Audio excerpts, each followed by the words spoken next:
It's an incredibly exciting time to have you here. There's so much going on in the auto industry. And before we delve into sort of the trends within that and potentially your personal career and the leadership that you've shown, it'd be great to look at the space as a whole. And it seems at the moment there's a sort of existential threat where the need and indeed the desire to own cars is coming down.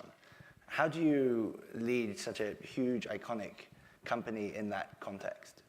Well, I think, obviously we do a lot of research to understand what's happening. We're definitely seeing people are deciding to buy vehicles later, depending on where they live. And if you put the customer in the center of how you look at this, it doesn't surprise me that if you're in New York City and you pay a lot of money for a car, you pay a lot of money to park it. When you get it out to drive it, you're in stop and go traffic. When you get to where you want to go, you're going to pay a lot of money to park it if you can find a place. And so you start to look at all of those as customer pain points. And you start to say, people are still going to need to move from point A to point B, but depending on if they're in a dense urban environment, what are they going to need to travel with them? Are they a single individual? Are they, do they have 3 children and a pack and play? So I think we try to look at it to say, let's really understand the customer and let's understand how we can create value for them and how we can provide new experiences that are better for them.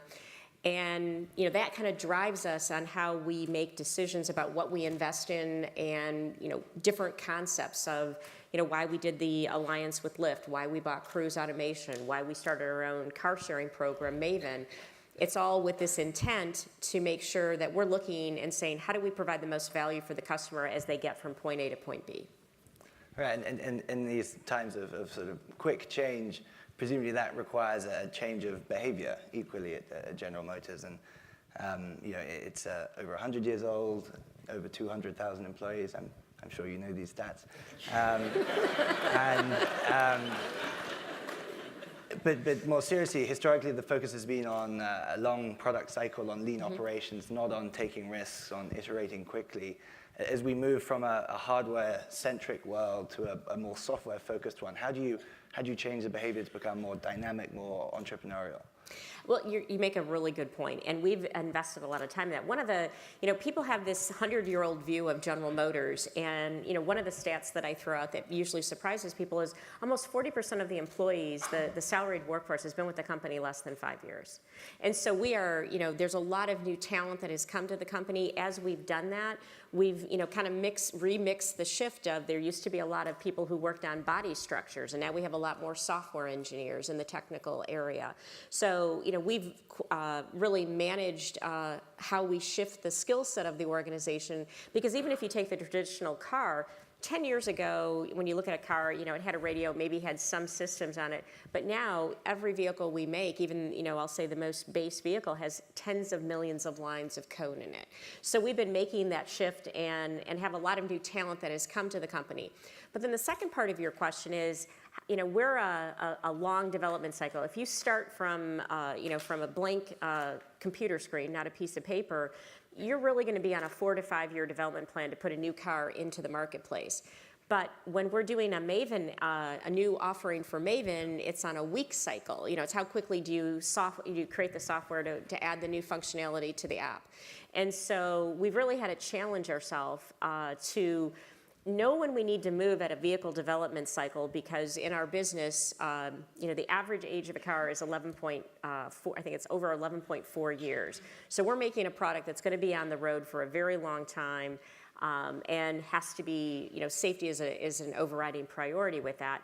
But yet, in different aspects of our business now, it's really, what is the minimum viable product to put forward that will really start to add value. So we have to be we talk about working at both speeds. One of the great things was acquiring Cruise Automation, because what we've done with Cruise, and we've now given them responsibility not only to develop the artificial intelligence or the specific software for autonomous, linked into the major technical resources of the company, but we've also given them the responsibility for commercialization.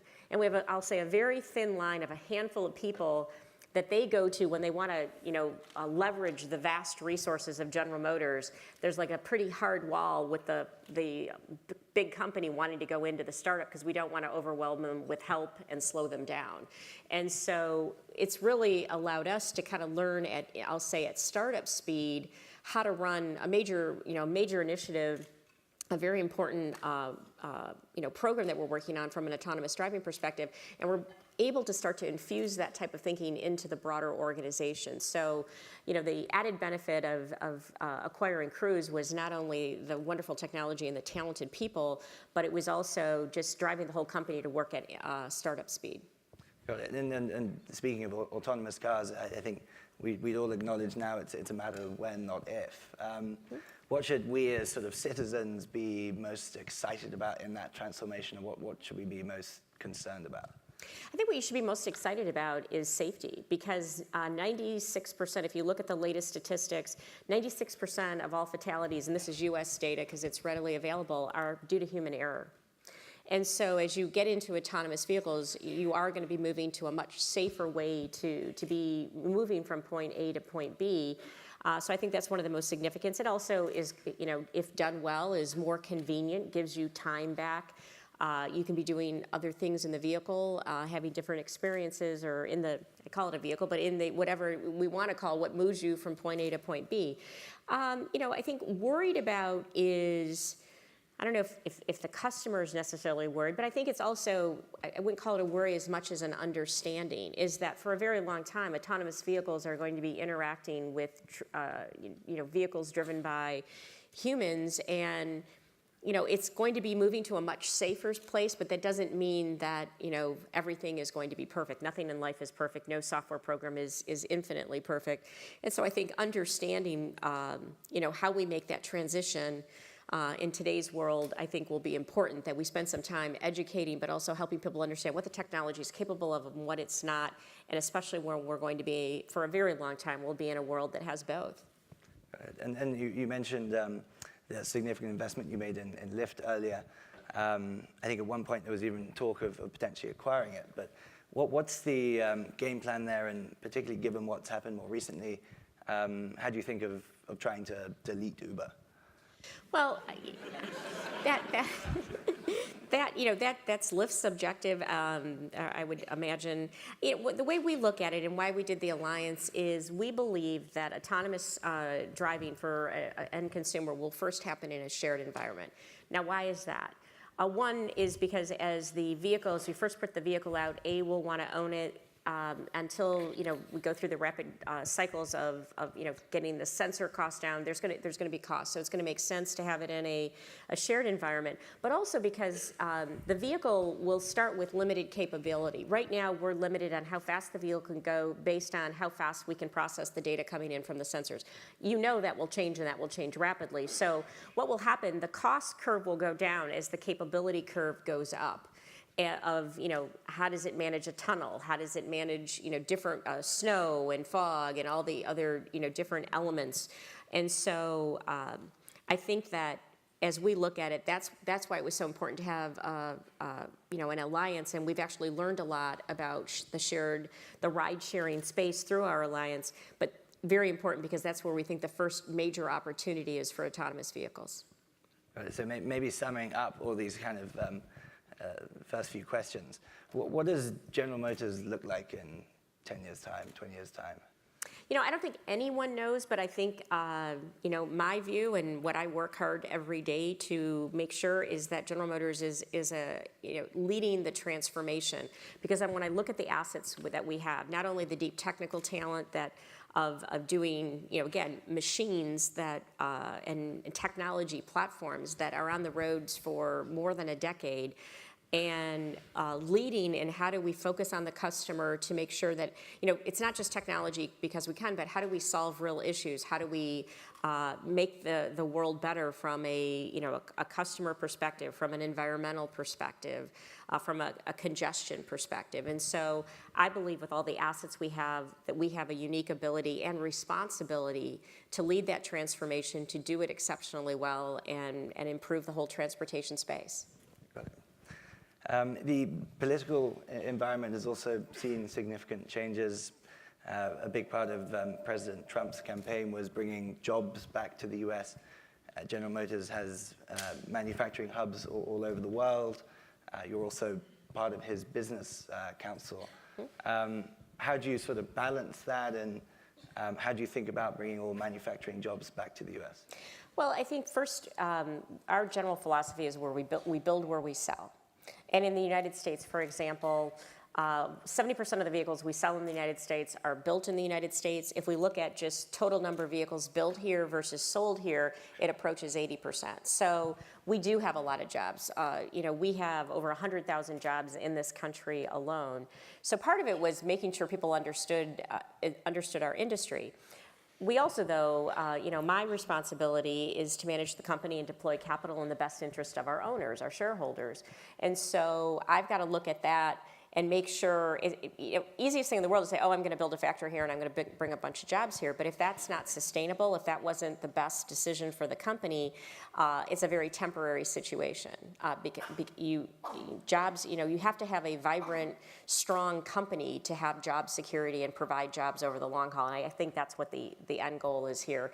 So, we work on, how do we make manufacturing more competitive here?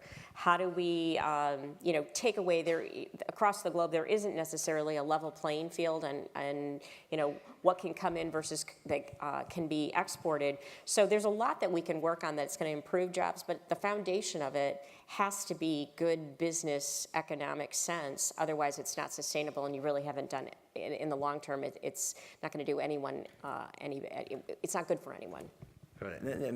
Sort of looking specifically, I have one of President Trump's tweets. It said, General Motors is sending Mexican-made model of Chevy Cruze to U.S. car dealers tax-free across border. Make in U.S. or pay big border tax. They never sound as good when you. Yeah, they never sound as good when you read them out.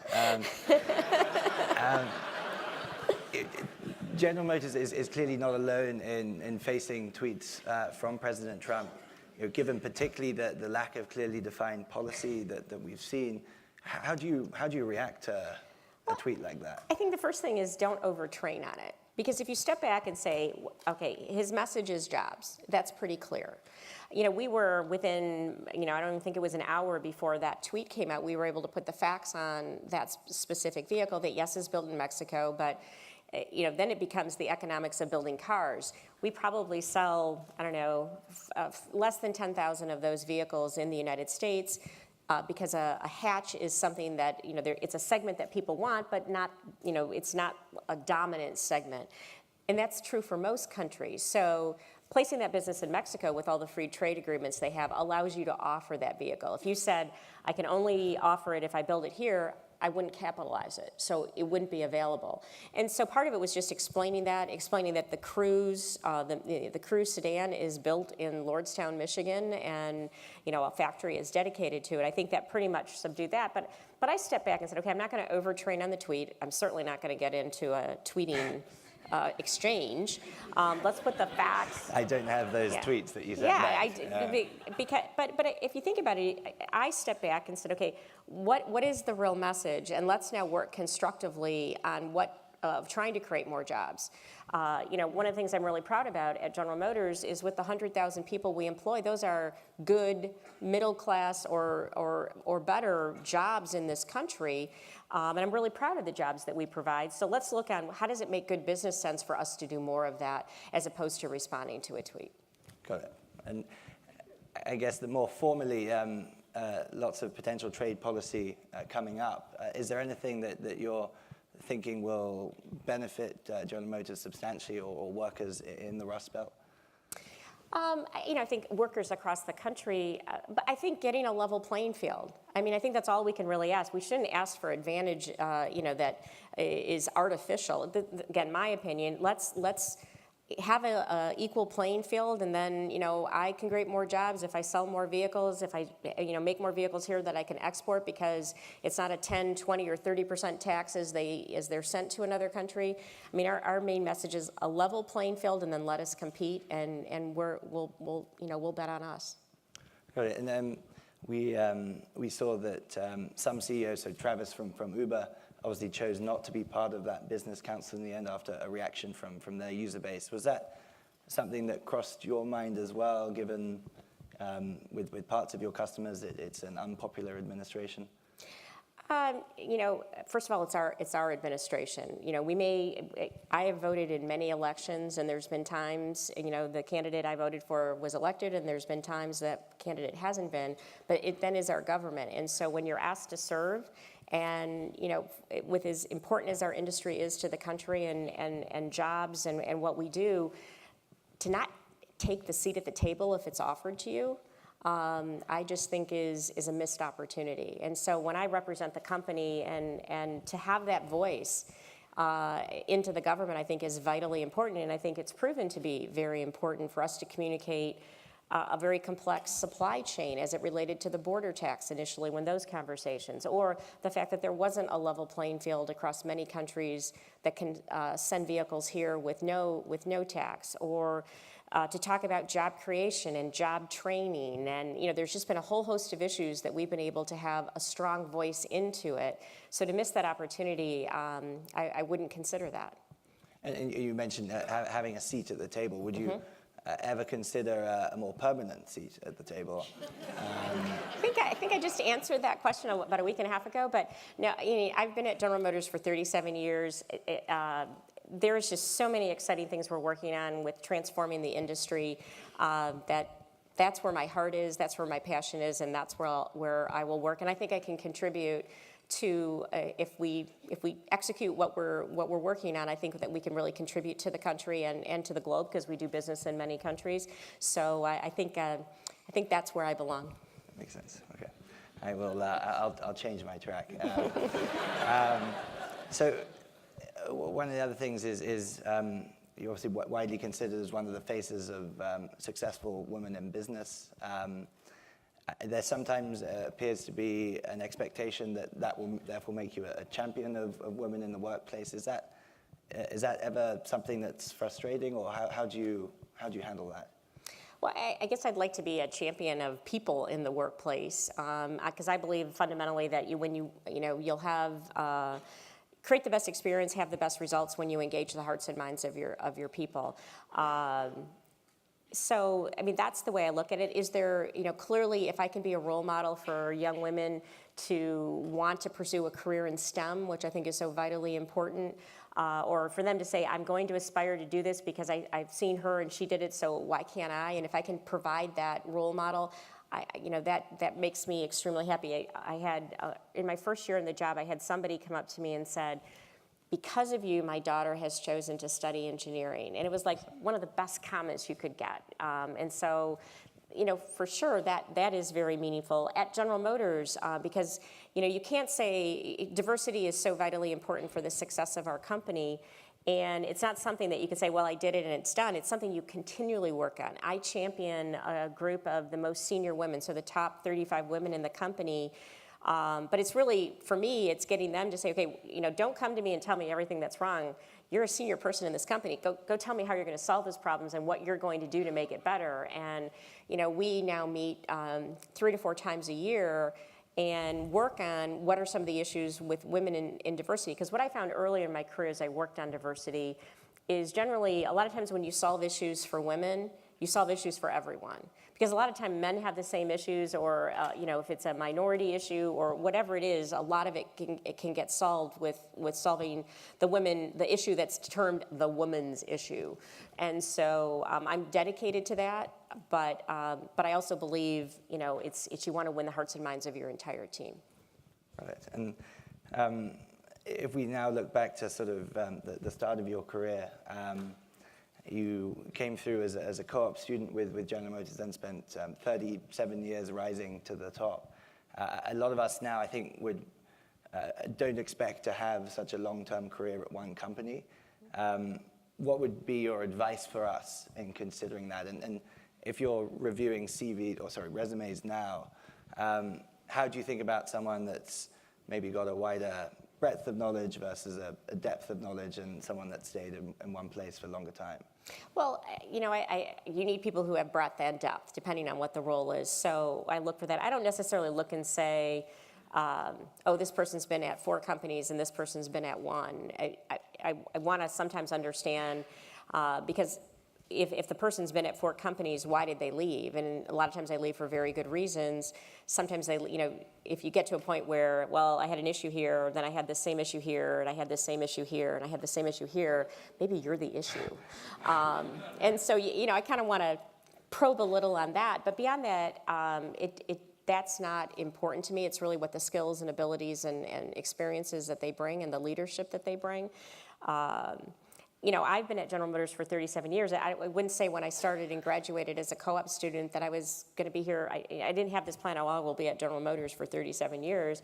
I kept having great experiences put in front of me. They sent me here. We were just talking in the back that when I first came back from the business school, there had been a lot of change and turmoil, and I didn't have the best job.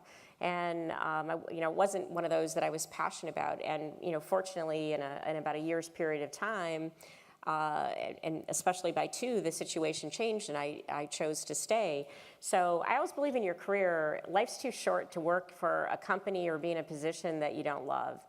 Now, work is work. I had this funny text from my nephew, who's now graduating from a BBA in business school at Michigan, and it was his first job, and he texted me, I'm sitting at a computer and I've got to do all this work in spreadsheets. And he said this, it kind of was like, this isn't much fun. I said, yeah, that's why they call it work. And it's just, you're going to have to work, and not every day's, you can't measure your career on every day, but if you find yourself after 6 months, after a year that, work is not challenging, or you don't enjoy it, or you're not energized by it, you should probably find something else to do, again, because life's too short. I am fortunate after 37 years, and again, it wasn't always just a straight line. There were ups and downs in that curve, but I've been offered tremendous opportunities, which you can have at a big company like General Motors. To have worked in communications and HR and run an assembly plant and machinery, led the machinery and equipment purchase for the globe and product development. I mean, I feel like I've had a bunch of careers, and they just all happen to have been at General Motors. So having had 2 years at the GSB and sort of enjoyed the life in California, the transition back to Detroit, was that was that an easy one? And I guess as graduates again here, Detroit is probably not one of the places that a lot of us are looking for work. How do you think about that now? What are the positives we're missing about Detroit? Well, there's so many. Well, first of all, it was easy for me to go back home because that's where my husband was. And that's where my family was. And I'm a pretty family-oriented person. So, if General Motors had said, hey, you could stay here, I probably would have said, well, unless my husband's coming here, I want to go there. But again, family-oriented person at the time, my parents were there. And so that wasn't that hard a decision. Now, I have to admit, one of the reasons I love being on the Stanford Advisory Board for the GSB as well as the Board of Trustees, I love the Bay Area. And one of the things that and Glenn may remember this, when we actually do a custom program for our top leadership, and we're in our third, completing our 3rd cohort now. It's a program that runs through a year with 4 different weeks. And when I first came to the school, I said, Silicon Valley doesn't have Palo Alto, you don't have the lock on innovation and creativity, and I want to infuse that back into the company, actually across the globe. And that was the start of designing the program that we did around design thinking and leadership. And it's actually one of the most popular classes that it's not a class, it's a development program. It's probably of all time. So it's something that has worked out exceptionally well. So, it's a beautiful climate. There's a lot of energy here. But Detroit is different. Detroit, you have seasons, you have, oh, come on. But, my mother used to say that too. But I do say, just to be totally honest, I said ever since I spent 2 years out here, I think my blood thinned because I'm always cold when it's winter. If it's below 60, it's just cold. However, said that, I do enjoy, it is a different climate. The Midwest is a different type of community. And that's where I've grown up, so that's home for me. And so I do enjoy it. And again, what I think is so interesting about Detroit right now, and again, if you don't like the cold, you're not going to be happy. I'm not going to try to put a bow on that. But what is really exciting right now to be in Detroit is because the city is going through just a complete renaissance, and it's fun to be a part of that. It's fun to see the new restaurants start up and the new, cultural things that you can do, and just to be a part of how we're reinvigorating the city, the entrepreneurship, people coming to the town to watch the new buildings come up. I joked about the fact that they built a Whole Foods in downtown Detroit, which 5 years ago people would have been like, no. But they built a Whole Foods, and the biggest problem with the Whole Foods is the parking lot's not big enough. Because it's, when you look at all of the, the young professionals that have come into the city, when they work all day, it's part of their routine. So it's really fun to be a part of a city that is going through this rebirth and to be a part of it. And the other thing why we're drawing a lot of entrepreneurs there is because it's pretty cheap to live there. So you can start a new business, you can launch something. So I love it here, but I love it there. That makes sense. And if we now jump a little bit ahead in your career, you became CEO. There were other internal candidates in the running. They changed from peers to becoming people that reported into you. How did you handle that transition? Well, I think first of all, we had a strong relationship before. We had worked together before, and I have a very collaborative leadership style. So I want to get the best views on the table, and I think because we knew each other so well, it wasn't like I said something and then everybody froze.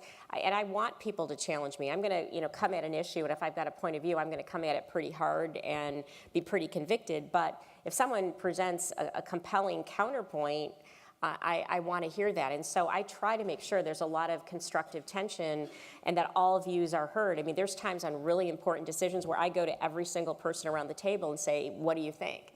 And I've also done work with my senior leadership team to build trust. We actually do offsites 2 to 3 times a year where we go in to make sure we know how to give each other constructive negative feedback, and have a direct conversation where I don't agree with you and it's not personal.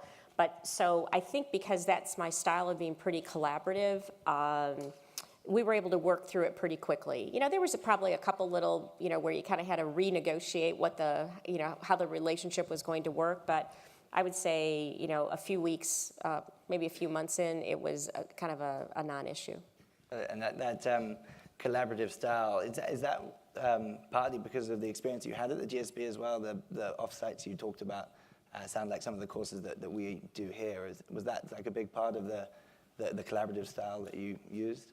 I think it's a good question. I mean, I learned so much here. I always say when people ask me, what did you learn? I mean, I didn't know what I didn't know.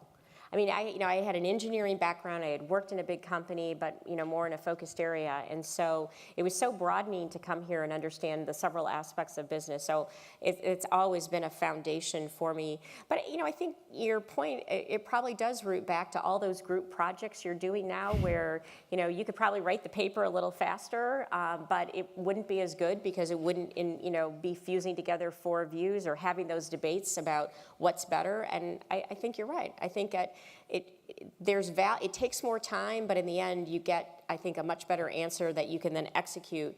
Because the other thing is, once you go through that process of debating, everybody's on board. If you're doing it well, you get everyone on board, and then you execute a lot faster.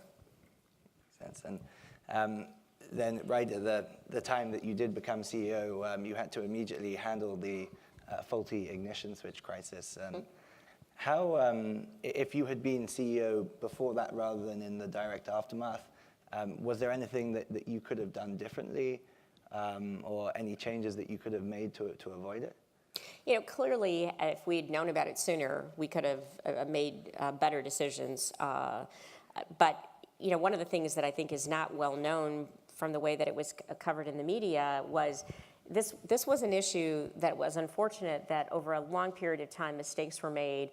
But it was the internal company, and actually the team who finally figured out what was happening and brought the issue forward, and we decided to do the recall. So, but clearly there were a lot of mistakes made along the way. And, I don't know, the minute we found out about it, we acted. And the minute we knew, we were guided by 3 principles of doing the right thing for the customer, being transparent, and doing everything in our power to make sure it never happened again, which meant changing a lot of processes and the way work was done. And so I think it's one of those things you don't get to choose when you have a crisis. When you have it, you have to deal with it then, and you don't get to put it off and say, well, I'll deal with that next month. You deal with it now, because that's just the way the world works. And throughout that time, you made a significant effort to rebuild General Motors' image with increased number of public appearances and so on. How did you consider trying to be proactive versus reactive in that time of crisis?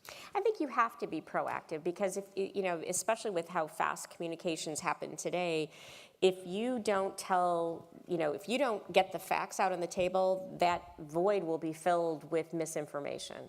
And so we felt it was very important. That's why, transparency was one of the guiding principles we used to make sure we were being updated. At the same time, you can't answer questions you don't know the answer to. And so there were times where I had to say, I don't know. And, I was criticized for that when I went to Congress, and, even made fun of on Saturday Night Live. But that's a fun thing to wake up to. But had my brother calling me, Mary. I'm like, oh my gosh. But you don't really, you have to tell the story, and you have to answer the questions when you know the answer. One of the things, and I encourage all of you, because you're so tempted because you think you know what happened. Until you know what happened, you can't answer. Had I done that, I would have answered wrong, and I would have probably caused a lot more harm to the company. So, you want to get to the facts as quickly as you can, but if you don't have facts, you can't, it's this race you're in, because you've got to move as fast as you can, but you have to do it with facts. And for me, the way I worked on that was to have a cross-functional team that had, here's the engineering view, and the finance view, and the legal view, and the communications view, and the customer sales view. Let's all get in a room and let's figure out, what are we all hearing? What do we need to do? What are the facts? Are you sure? Okay, now we're going to move. And now, as you look back sort of over your career, one of the quotes I saw as we were preparing for this was that you've never asked for a raise. And if you were now at the start of that career journey, would you think about that differently? I guess the way I look at it, it kind of gets back to what I said before. If you don't love your job, if you don't think, whether it's you don't think you're being fairly compensated or challenged, or it's not a fulfilling job, you need to act on that. I think I found through my career, pay wasn't one of the issues that I had. I wasn't saying never do it. I'm just saying I found myself in a position where there were times I had to ask for, saying, hey, I know this is my job now, and I'm going to do this really well, but here are where my interests are, and I'd like to, have the opportunity to be considered for roles in this area. I think that's your obligation, and I did proactively advocate for myself in those types of situations. I just never had an issue where I thought I wasn't being fairly compensated. Got it. And final question from me now before we open up to the audience. Also, as part of the research, we read about your sort of never happier than actually on the test track, putting the cars through their paces. Is there anything else we would be potentially surprised to know about? Probably. But just from a work perspective, again, people say, why did you stay at General Motors so long? There is something about the auto industry. And there's been a couple times now where we've had people leave the industry and come back, and when I'm interviewing, I'll say, so why do you want to come back? And they'll be, because I miss it. Because there is something, there's just an excitement about building cars or trucks or crossovers, and people name them and they write songs about them, and they pick it because this fits my personality or this fits my functionality. But for a lot of people, a car is kind of an extension of themselves, and it's fun to be in that business.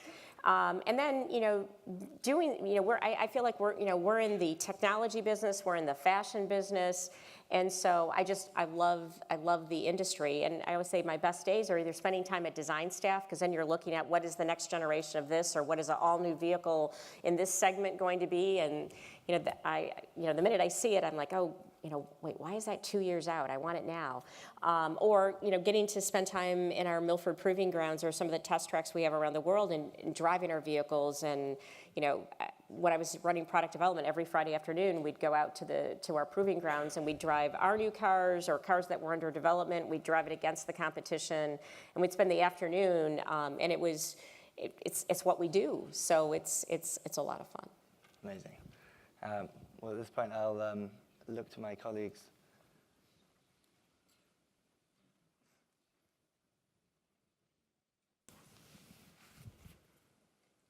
Hi, my name is Maureen Gage-Capello, and I'm an MBA 2 here. We talk a lot about culture at Stanford, and I wonder for you, you're kind of leading GM through this merger of cultures of an automotive world that is kind of slower returns, longer cycles, a lot of capital, versus like this technology innovation cycle of high returns, quick innovation. And I'm curious how you think about leading a company through that and merging those two cultures together. Yeah, I think it's one of the ways to do that is to bring in talent. We brought in a lot of talent who, we had a lot of talent who understood the vehicle development cycle that you talked about, the longer capital intensive cycle. But really to do it quickly, you had to bring people in. And you had to get them in the room and get them, debating it and coming up with the right answer.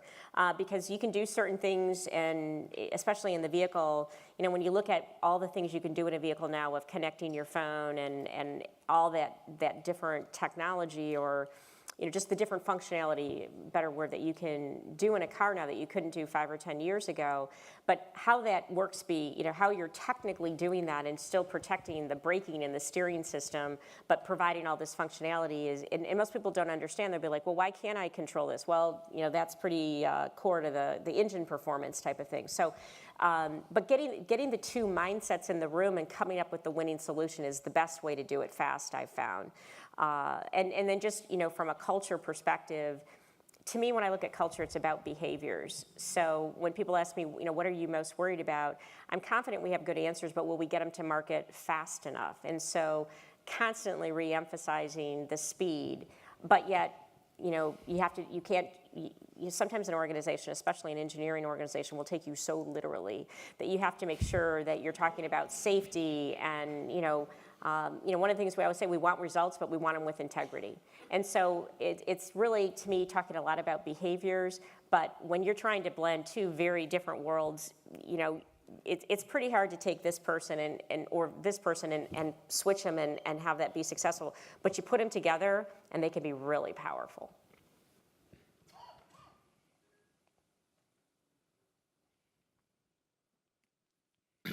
Jim Phelps, MBA 79.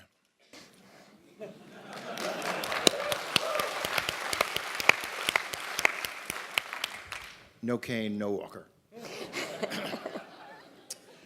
Going back to the breadth versus depth conversation that you had a while back, I wondered if you might be able to comment on the increasing push at both the undergraduate and graduate level to focus, be more capable the moment you come out, commit and pick majors earlier. In graduate school, get concentrations that are more finely tuned. And contrast that with the recent comments by Sam Palmisano, the recently retired chairman and head of another technical company, IBM, that he says, I think we have a need for more breadth, for people that can communicate, can be cross-disciplinary. How do you see that working out at a firm like GM? And what can you say to the student body that's facing these sorts of questions right now? It's really interesting. Again, from a company perspective, I need people who have tremendous depth. If you're a chief engineer of a vehicle, that's generally, by the time you get to be a chief, you've been in that vehicle development, being on a product program for about 15 years, because the cycles of learning, really being able to make all the decisions to integrate every single system in the vehicle.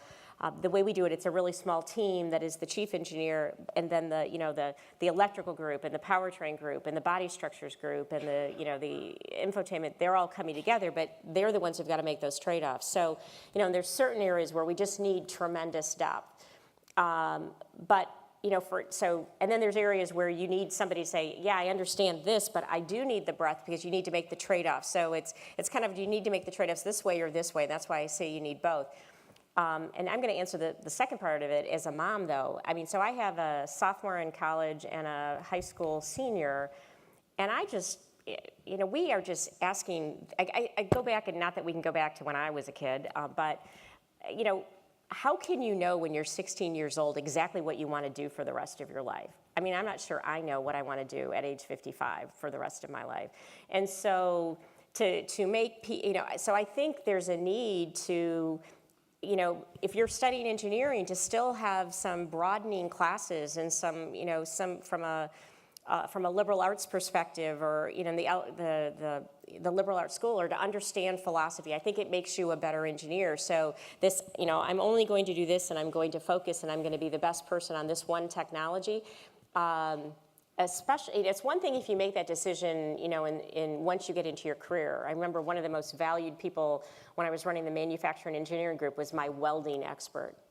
And he had spent his career becoming a welding expert, and grew into that role, and that's the kind of depth I'm talking about you need. But he probably made that decision in his 30s or 40s, not at 16, 17, 18 when you're picking an undergraduate major.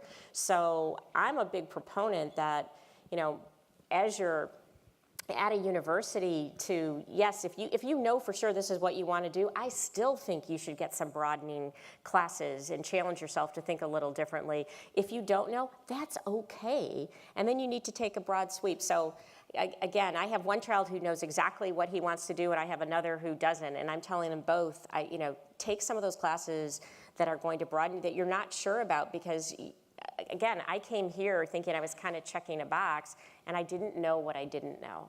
So it scares me how we're, pretty soon you're going to be in middle school and have to declare a career. Christoph Meyer, MBA 2. I'd love to hear your perspective. So many companies have entered the automotive space, including tech companies. What competitor keeps you up at night? Well, I like to describe ourselves as a tech company. Tens of millions of lines of code in every vehicle, but okay. But to your point, they all scare me. It's my job to be paranoid about that. I mean, there are some incredibly, when you look at the big players I'll say in the traditional sense, that the OEMs, they're very capable, whether you're talking about Asian competitors or German competitors, Korean competitors, very capable. So they keep me up at night. And then, when you look at the resources that some of the, the Apples and the Googles and some of the startups can bring, I mean, we bought a startup because, and we made that decision. Could we have grown that talent inside? Probably. It was a heck of a lot faster to take somebody who had been working on it a couple of years and then marry the two and find the right power. So, whether it's the big tech companies or the traditional OEMs or the startups, they all worry me. And that's my job, to worry about all of that. Hi, Alex Menke, MBA 1. I was curious to get your thoughts on the growth of EVs, headwinds and tailwinds, how fast you expect them to grow, and GM's strategy within that. So from an electric vehicle perspective, I think it's definitely part of the future solution. When you look at the environmental concerns, it's absolutely a must, as our fuel cells, and we invest heavily in both. I think EVs will come first, kind of down the learning curve. The growth is going to be, because we're still working on solving the kind of the energy density issues around batteries and the cost issues, although we had tremendous learnings from our first generation Volt to our second generation Volt to now the Chevrolet Bolt. I keep seeing the cost and the cost come down and the energy density go up. So I believe we're close. In fact, General Motors, we have put out externally said we have challenged ourselves to be the first OEM or company that has profitable electric vehicles that are affordable, because we believe it's so much a part of the future. It's the biggest volume is going to first be in China because they're regulating it. And when you look at the size of the Chinese market, last year it was 28 million new vehicles sold. Whether it's 18, 19, or 20, 10% of that market by mandate will 10, 12, 14% will be electric, or either fully EV or a plug-in hybrid. So definitely moving. Here there's still, there's a part that's an emotional decision, and then for the bulk of people who buy vehicles, there's a financial decision. And with low gas prices, it makes the equation even a little bit harder. But I believe you're going to, in 5 years, it'll be significantly more across the globe. A lot of it does depend on fuel prices, but I think it's a trend that is, and a very important technology that we have to continue to develop aggressively because it's so important from an environmental perspective. Hi, Mary. Jeff Howe, MBA 1. You have a particularly vocal and public investor in your company right now who's indicated it's not 100% in agreement with everything GM is deciding. I was just curious to hear from you how you think about managing that dialogue and also how you think about shareholders in the context of all stakeholders in GM. Well, I mean, shareholders are our owners, so they're vitally important, and that's why we spent so much time on this particular issue to look to see, hey, is there a good idea here? Because our job is to, do the best responsibly for our shareholders. And, as we evaluated this issue, we didn't think it was in the best interest of our shareholders, and so. That's the real. I mean, I talk regularly to multiple shareholders. I just 2 days ago was in Boston meeting with several shareholders. Spent the day, and I do that quite regularly. So I think it's very important to listen to your shareholders to understand their points of view. But at the same time, then we have to take all that information and integrate it, and then understand, because we're at the company, day in and day out, and understand. Maybe at a level deeper because we spend 24/7 on it, and so we've got to look at what's the right decision. Let's take all that input now, and let's understand what we're doing. Is there a way we can improve our strategy? Is there a different capital allocation decision we can make? We've always got to stay open to that because not every good idea is going to necessarily come from the company. So that's the way I hugely value my shareholders and feel it's vitally important to listen to them on a very regular basis. Shania, class of 07, and also a GM shareholder. Oh, thank you. I have a question about automated cars.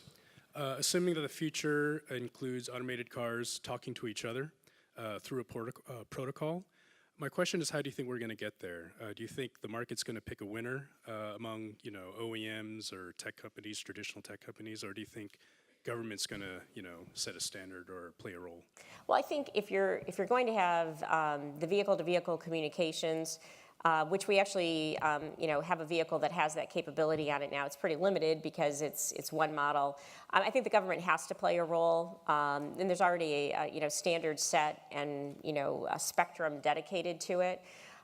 But I think what's happening, because that's think about it, every car's got to have the technology. You've got a car, the car park right now in the United States is 240 million vehicles.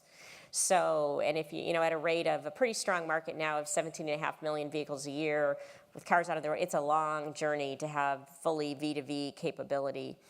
Although there's probably some things you can do, but then of adding the technology to other vehicles, certainly, but. So I think that's a part as we go, and it's V2V, V2I, V to infrastructure as well. But I think what's happening in autonomous vehicles now, because that's a longer journey, you've got a lot of the car's got to, really to do an autonomous vehicle, you need to control it, you need to know three things. Precisely where am I? Precisely what's happening around me, and therefore, third, what path do I take safely?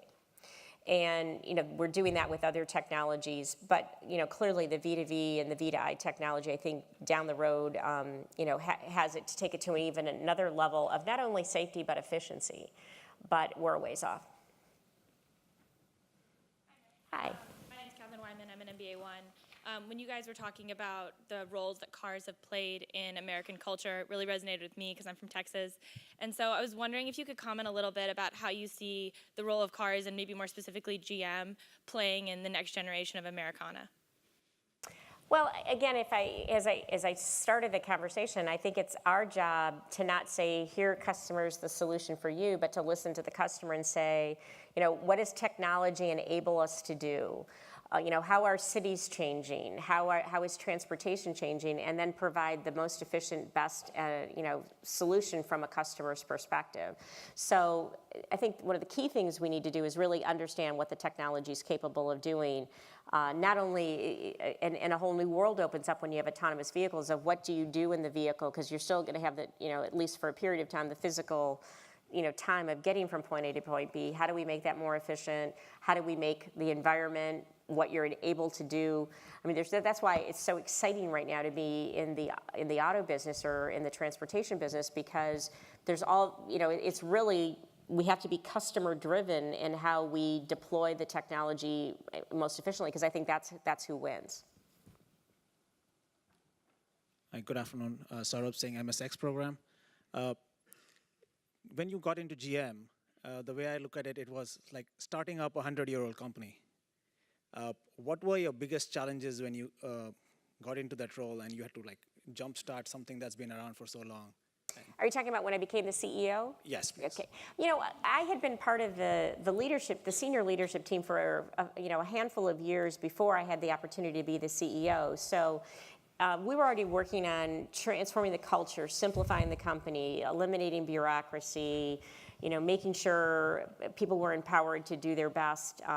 So I had been on that journey. So a lot of it was continuing and accelerating the work that we were doing to I'll say push the reset button after the bankruptcy with the company. And a lot of it really gets to behaviors. So if you subscribe that most people come to work every day and they want to do a good job, what's getting in their way? Do we have an environment and a collaborative environment and the tools that are necessary so you can do your best work? Or do we, is it painful to get the most simple tasks done? And so a lot of it was just continuing to make sure that, processes and systems were efficient and we're giving people the right tools and we're giving them the right training and then empowering them. And that's the journey we've been on, I would say, since even before I had the role.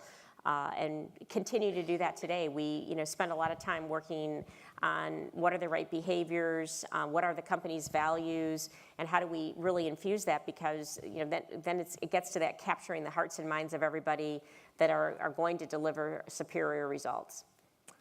Unfortunately, Mary, that is all we have time for. So please join me in thank you very much. Thank you all. Great questions. Thank you.